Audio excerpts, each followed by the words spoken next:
Welcome to our channel. Today we how to activate Looker Studio dashboards for SEO reporting. Quick tutorial step by step clearly. To activate Looker Studio dashboards for SEO reporting, start by signing into your Looker Studio account. Once logged in, navigate to the main dashboard view. Locate the Create button in the upper right corner of the screen. Select Report from the drop-down menu that appears. A new report will open, prompting you to choose a data source. Click on Add a data source to connect your SEO data. In the Data Source panel, browse the available connectors. If using Google Search Console, select it from the list. Authenticate your Google account to grant Looker access to your Search Console data. Once connected, you're back in the report editor.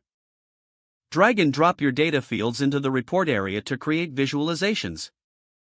Use charts, tables, or scorecards to present your SEO metrics effectively. Customize each visualization by clicking on it and adjusting the settings on the right panel. To add filters, select the filter option and choose the metrics you want to refine. Check your report layout to ensure all elements are visually aligned. Once satisfied, click the Share button to control access permissions.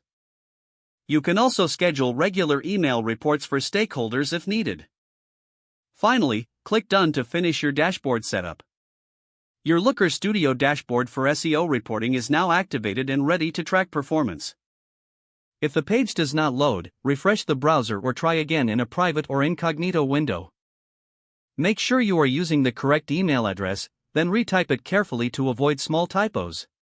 If your password is not accepted, use the Reset option and create a new strong password you can remember.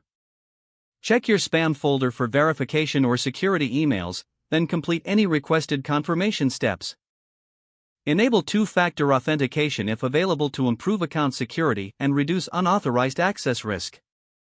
After signing in, review your profile details so your contact information and settings are accurate and current.